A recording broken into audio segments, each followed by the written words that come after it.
there was a shortage of teachers. I was going to do the most illogical thing anybody would do.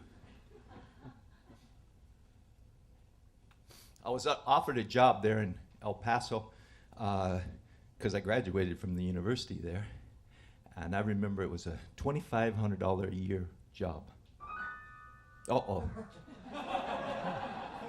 I'm 70 years old now. My hearing's gone. I got to finish this story. My father called me from California and said, hey, you got a better job out here. He filled out a couple of applications. I had an interview. I got the job. Teaching. That's the question everybody wants to know. How did I do that? I already told you how I got there, but how do you teach when you can't read and you can't write? Well, there were some kind of low-level things that I did. First of all, the teachers never suspected of being illiterate, so that was a kind of good ground cover for me. And remember, this was the 60s and 70s, and teachers were invited to be progressive and try some things. So in my classroom, I created a learning environment that enhanced my learning, and that is seeing and hearing. So we had an oral and visual environment. For example, I also put the desk. We didn't have any dumb rows in my classroom. We didn't even have any rows. All the chairs and desks were put in a circle, and I would tape something like Roots off a TV, videotape it. Now, remember videotaping? That was cutting-edge technology. The next day, we'd view it together, and then the next day, we would have some discussions.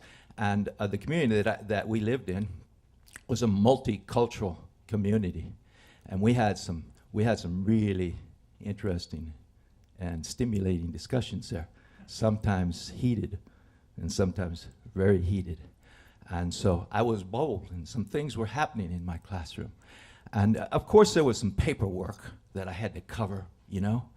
And what I did on the first day of school, our classes, I would identify the college prep kids. They were the ones who could read or write. Naturally, they were my assistants. I had to have a backup. I had 3 of them in case somebody was absent.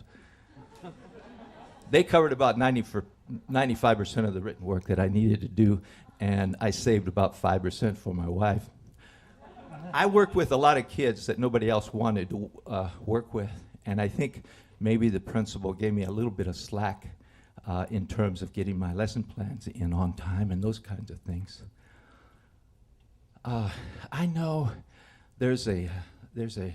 you can have empathy for a little boy and angry teenager, and when I tell my story, but a teacher that can't read, that poses a different moral dilemma for you and for me.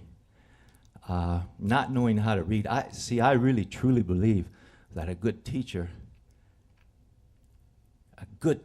really has to be a seeker of truth. And I was a liar and a hypocrite. I couldn't read. That put a big hole in my soul, that experience. And when I did learn to read, and I had the opportunity to share my story, the hole started filling. And a lot of people said, including my principal and colleagues, and certainly my students said I was a good teacher. But I never did feel like a good teacher because I knew the truth about who I was.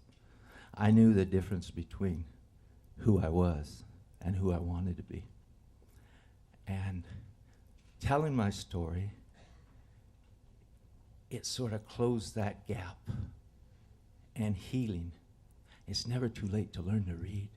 And being here with you tonight is also helping me close that gap and heal and mature and connect and not feel left out.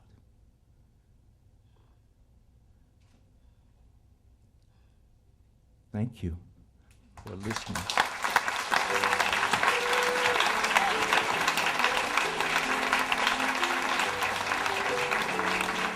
John Corcoran.